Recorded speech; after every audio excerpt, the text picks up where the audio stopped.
አይምሮአችሁ ጠላታችሁ። Your mind is the most powerful tool you have, but it can also be your greatest enemy. አይምሮአችንን በስነ ስርዓት ለመጠቀም መጠበቅ ያስፈልጋል። እሱ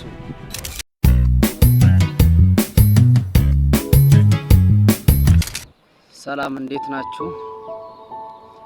ዛሬ ካለኝ ኤክስፒሪየንስ ላይ ተነስቼ ትንሽ ነገር ላችሁ ፈልጋለሁ። ይጠቅማችኋል ብዬ ስላሰብኩ ነው።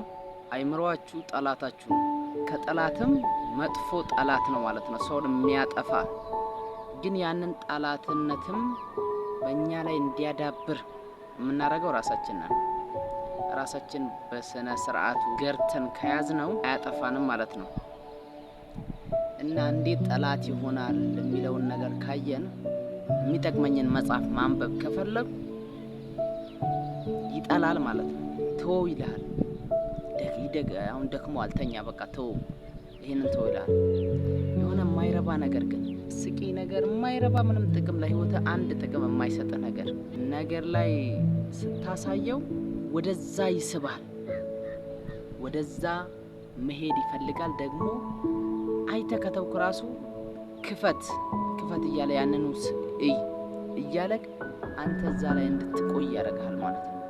ስለዚህ አይምሮአችንን በስነ ስርዓት ለመጠቀም መጠበቅ ያስፈልጋል። እሱ እንዴት ነው የምንጠብቀው? አይምሮን መጠበቅ ማለት የስሜት ህዋስን መጠበቅ ማለት ነው። ለምሳሌ የስሜት ህዋስ የሚባሉ አይን፣ ጆሮ፣ አፍንጫ፣ ምላስ፣ የምንቀምሰውን ነገር መጠበቅ፣ የምናሸተውን ነገር መጠበቅ፣ የምናየውን ነገር መጠበቅ። ይህ አይምሮአችን በብዙ ተሸፍኖ ነው ያለው በአጥንት ማለት ነው። ምንም አይደርስበትም። እሱ በአይን የገባ ነገር ግን አይን ከሱ ጋር ግንኙነት ስላለው በአይን የገባ ነገር ግን ይይዘዋል ማለት ነው። ስለዚህ አይናችንን ከማይጠቅመን ነገር መጠበቅ፣ የስሜት ህዋሳችንን በጠቅላላ መጠበቅ ማለት አይምሮአችንን መጠበቅ ነው ማለት ነው። ይሄ አይምሮአችን እንዴት የሚሰራ መሰላችሁ? በእኛ ተቃራኒ ነው የሚሰራው። ለእኛ የሚጠቅምን ነገር እኛ ራሳችን ካልገፋፋ ነው አይሰራም። እኛ ራሳችን በተነሳሽነት ካልወሰድ ነው አይሰራም። ግን ለእኛ የማይጠቅምን ነገር አፈንፍኖ አይለቅም። ስለዚህ ከማይጠቅም ነገር ራሳችንን መጠበቅ አለብን ብዬ ነው የማስበው። በተለይ በአሁን ሰዓት ብዙ ነገር ከባድ ነው። በአሁን ሰዓት ሶሻል ሚዲያው ምኑ በተለይ ወጣቶች ራሳችሁን ጠብቁ፣ የማይረባ ነገር አትዩ። ስለዚህ ማይንድ ሴትን መጠበቅ ማለት የስሜት ህዋስን እንደመጠበቅ ብዬ አስበዋለሁ፣ በራሴ አስተሳሰብ ማለት ነው።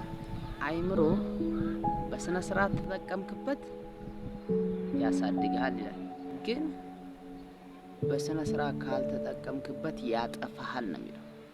ስለዚህ በስነ ስርዓት ጠብቀ ነው ብንሰራበት ውጤት አለው። ብዙ ነገር አዲስ ነገር እዚህ ዓለም ላይ መፍጠር ይቻላል። ይህንን ማለት እፈልጋለሁ። ይጠቅማችኋል ብዬ ስላሰብኩ ነው። ሰብስክራይብ እያደረጋችሁ አበረታቱ። ብዙ ነገር እሰራለሁ ገና። ይጠቅማል ብዬ የማስበውን ነገር ሼር ለማድረግ ምንም ወደ ኋላ አይደለም። ምንም ነገር ማስቀረው